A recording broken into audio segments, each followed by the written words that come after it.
Hey there, Truth Seeker. Welcome to our channel and community where we discuss 13-sign astrology. Our focus today is the Aquarius new moon occurring Sunday, March 10, 2024 at 10 p.m. New Zealand Daylight Time. For our friends and followers in the United States, this equates to 5 a.m. Eastern Standard Time the same day. We will spotlight and interpret the conjunctions of Saturn and Neptune with the new moon and the opposition to the asteroid Juno in Leo. A lot is going on, so let's jump in. Part 1, Introduction. My name is David Keratin. My twin flame Sana and I will both narrate this fascinating reading. Before we go further, to help align with your divine design, we encourage you to acquire a personalized 13-sign natal chart.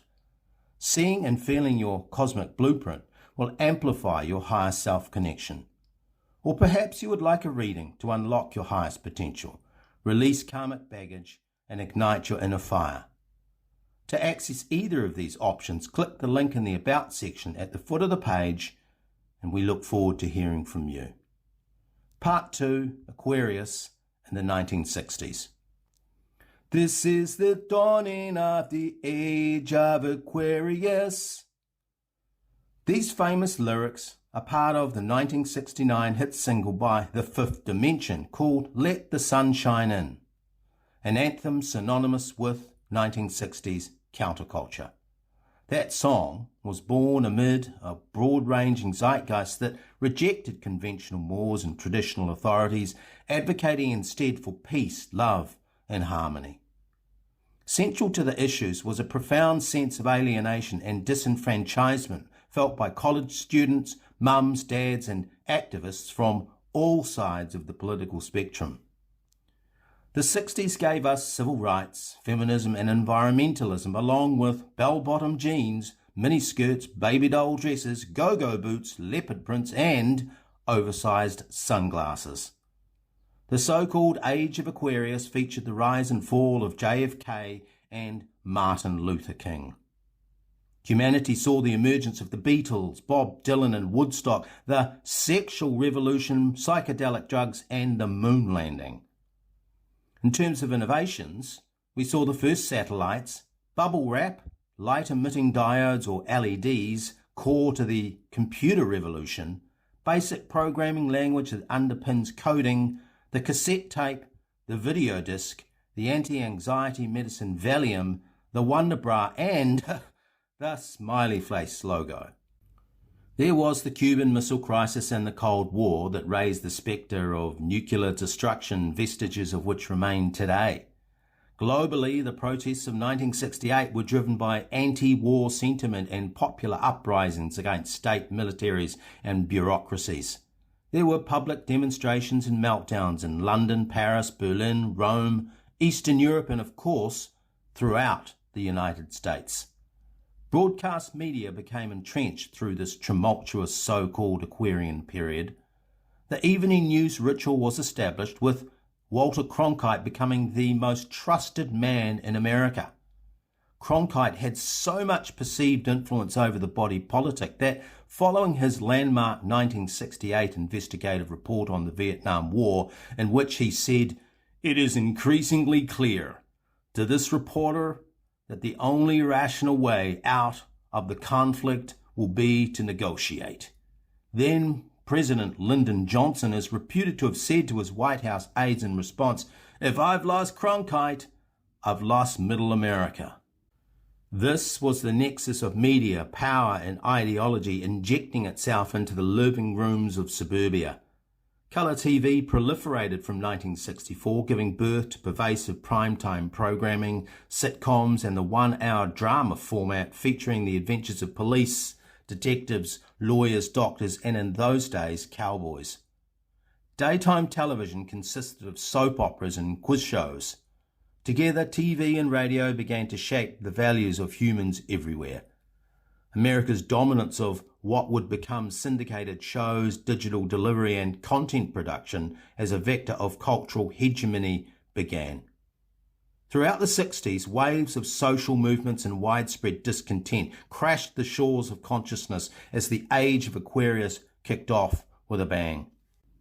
Astrologically, the planet Uranus, the guardian of Aquarius, formed a slow-moving conjunction with Pluto and Mars, together with a strenuous opposition to Saturn conjunct Chiron, an event that may not ever be seen again. Such was its uniqueness given the synodic cycles of the planetary bodies.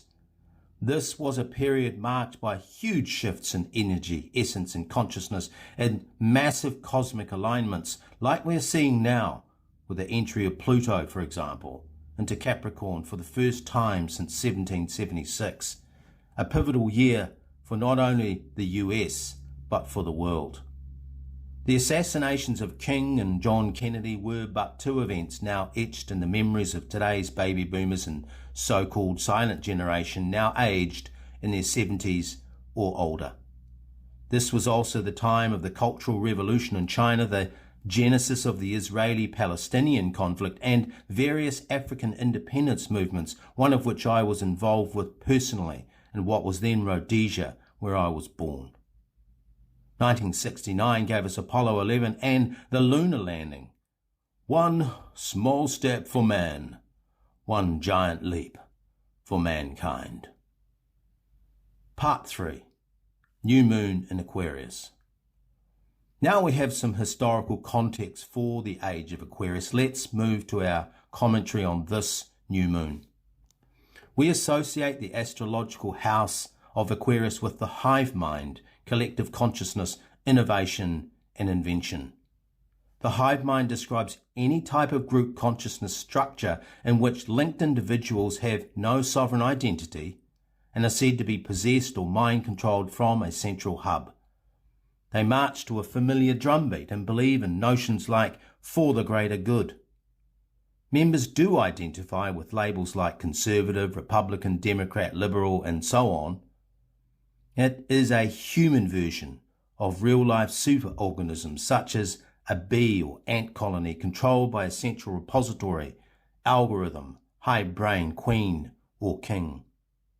The word possessed in the 14th century meant to hold, occupy, or inhabit, which is interesting when applied to the concept of the Aquarian hive mind.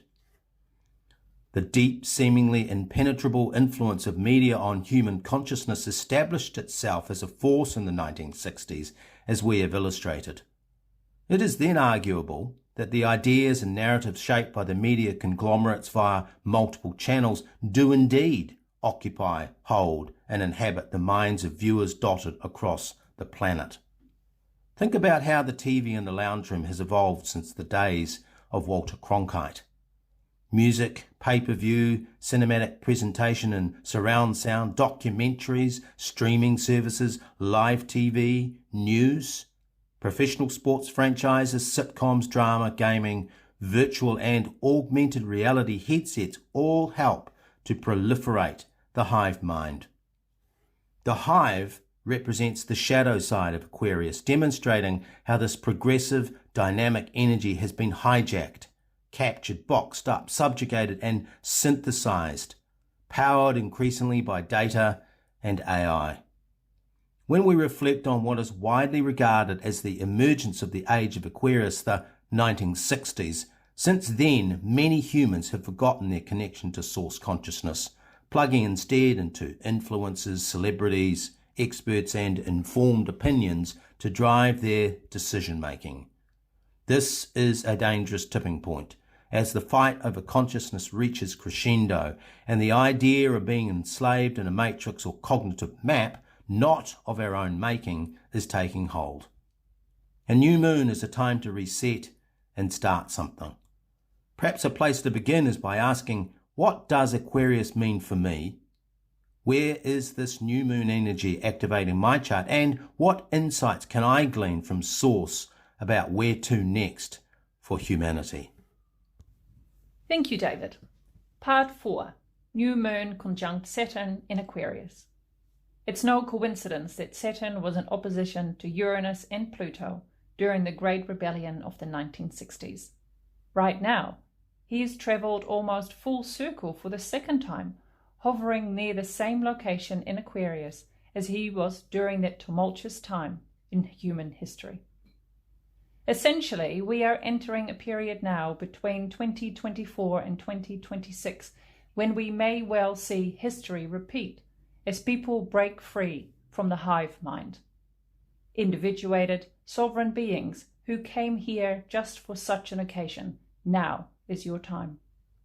At this new moon, the Saturn conjunction raises issues in the collective and individually around how we negotiate and navigate through his institutions of dysfunctional politics, rigged capital markets, outdated social structures, pervasive technologies, overwhelmed legal systems, and the green transition. Saturn, the archetype of mastery and worldly wisdom, oversees the law of cause and effect, what some call karma, which is really just a way of keeping score. Everything we think or say or do sends a ripple into the quantum universe where it entangles with other resident frequencies. Cause and effect, when we think of physics, involves the expansion and contraction of energy. Saturn, as an earth sign, presides over material structures, and the law of motion here means that there's always a limit to the effectiveness of his physical manifestations. That's precisely what we are seeing play out. The conservative movement wants to turn back time, reverting us to an epoch when church and state provided stability as they perceive it. The progressives want to go forward, to dispense with the past as a relic of a bygone age. Their mantra references dinosaurs, extinction, and existential crises. Much of what we see in our personal and professional lives, in our communities, in our leadership, and in our corporations arises from confusing, conflicting narratives and ignominious ideologies. Saturn's cause and effect is happening as he circles back for a do-over 65 years on from the beginning of a 10-year period through 1960 to 1970 that rewrote the rules for so many people. Between now and 2026, ready or not, everything we have built as a society, from education to healthcare, science to technology, infrastructures to governance, and foundation principles like freedom of expression and the right to self-determination, all of it is up for grabs, and this new moon is but a taste of things to come. Part 5. New Moon Conjunct Neptune. Neptune's energies are mystical and otherworldly. As the guardian of the 12th house, Pisces, Neptunian frequency operates in the non-physical planes. This is where we experience dissolution of all that is, and we connect with primordial light and sound. Neptune is the symbol of Father God, the sacred masculine impulse, whereas Ophiuchus, the 13th sign, plays the role of Mother God in the divine feminine womb of creation. The myth of Neptune portrays him as the deity presiding over the sea, which metaphorically refers to the seas of consciousness. The human mind can therefore be swept away or subsumed in Neptune's high vibrations, lost in a dissociative haze, unanchored from physical reality.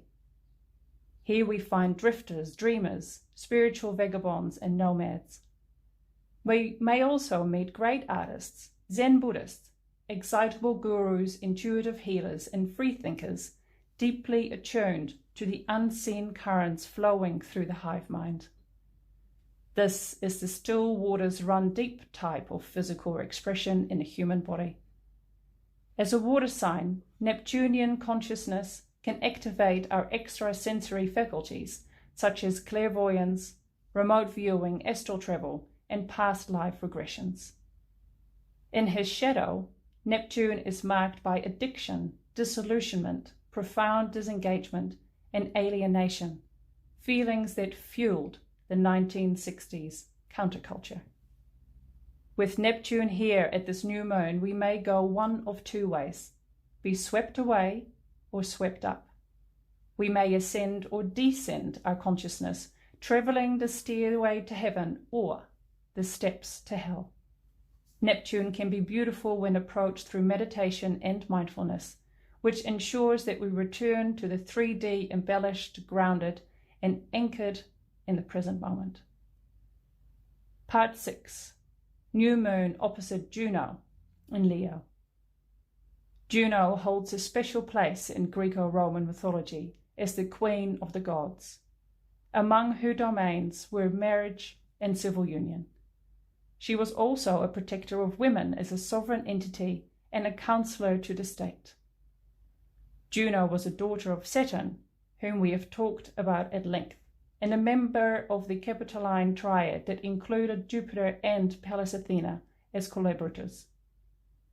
The Capitolina was the name for these three deities, with numerous temples built throughout antiquity in honor of their benevolence towards humanity. Within the astrological mosaic, Juno is the archetype of a committed relationship. However, she also represents power imbalances between partners and the role of the mediator. If you are looking for the characteristics and attributes of an ideal mate, look for the placement of Juno in your 13th sign astrology chart, as it will reveal much more than the traditional Venus placement for love. Juno is not defined by a relationship, and her archetype provides a robust template for parity between couples. She doesn't tolerate being subjected to a masculine overlord, and as such, she provides us with some insight into how the battle of the sexes, which emerged with force in the 1960s, is resolved in the Age of Aquarius. Juno in Leo, opposite to this new moon, signals that any consternation, unresolved issues, or power struggles in your marriage or committed relationship will be hard to avoid under the glare of the sun. Juno in Leo personifies courage and the fierce determination to seek balance between partners, for it is here, in mutual respect, that you will be best placed to contribute to the demands of the Age of Aquarius. Part 7. Summary. As we conclude, let us reflect. The 1960s is regarded by many as the beginning of the Age of Aquarius, when the patriarchal top-down command and control structures began to fall. Saturn played a key role astrologically, as he was in Aquarius under 13th sign astrology between 1964 and 1966. He is now close to that same location in 2024, 65 years later, having again come full circle. 12 sign astrologers will be missing the profound significance of this new moon and Saturn's entry to Aquarius, because they will have him in Pisces. Saturn's arc is so important when we think about his role as the factor of cause and effect, and what this means in terms of the simple physics of expansion and contraction.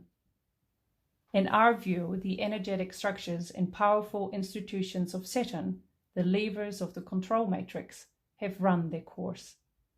Between 2024 and 2026, beginning with this Aquarius new moon, we are about to enter a period of unprecedented change, reordering, and upheaval within the collective consciousness.